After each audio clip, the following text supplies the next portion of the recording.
আসসালামু আলাইকুম। ২০২২ সালে একটা বেসরকারি সংস্থা রিপোর্ট দিছে বাংলাদেশের যে ১৮টা আন্তর্জাতিক নদী আছে সেই নদীগুলোতে গড়ে প্রতিদিন অন্তত ১৫,৩৪৫ টন প্লাস্টিক যায়।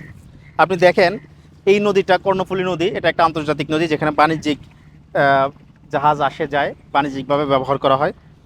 এই নদীটার একটা সাইড যদি আমি আপনাকে দেখাই, যদি একটু দেখান ভালো করে, একটু মসজিদ ঘুরে দেখা, এই নদীটার এই জায়গায় প্রতি ইঞ্চি জায়গায় প্লাস্টিক পড়ে আছে। এই প্লাস্টিকগুলো আসলে কিভাবে আসছে?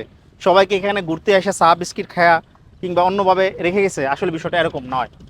এটা পুরো শহরে যে প্লাস্টিকগুলো এভাবে আসছে। আরেকটা রিপোর্টে বলা হচ্ছে এই নদীগুলোতে প্রতি মিটারে ৩৪ মানে ৩৪,০০০ মাইক্রো প্লাস্টিক আছে। এখানে ১ মিটার জায়গা আমরা কিন্তু দেখতেছি না, এরকম জায়গায় প্রায় ৩৪,০০০ মাইক্রো প্লাস্টিক আছে, যেগুলো মাছ বা বিভিন্ন পানির মাধ্যমে আমাদের হয়তো মানব শরীরে আসে এবং ক্যান্সারের কারণ হতে পারে। বাংলাদেশে মোট যতগুলো নদী আছে সবগুলো নদীতে প্রায় প্রতিদিন ৭৬,০০০ টন প্লাস্টিক এভাবে বহন করে প্রতিদিন। আর বছরে সেটা ২৬.৬ মিলিয়ন টনেরও বেশি হইতে পারে।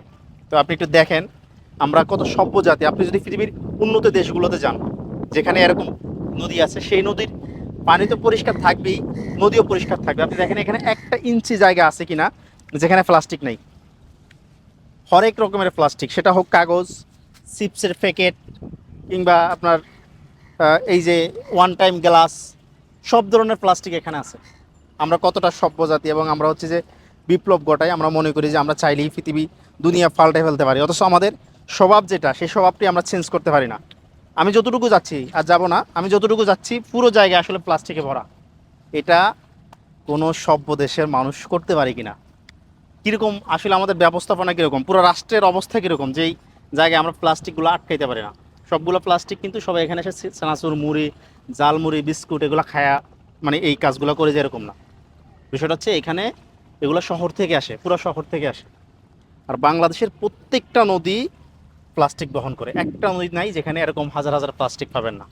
শুধু এই নদীটার, এটা কর্ণফুলী নদী, এই নদীটার আমি একটা সাইড দেখাচ্ছি, একটা জায়গা দেখাচ্ছি, খুব অল্প একটু জায়গা। এই জায়গাতে হাজার হাজার পিস প্লাস্টিক পড়ে আছে।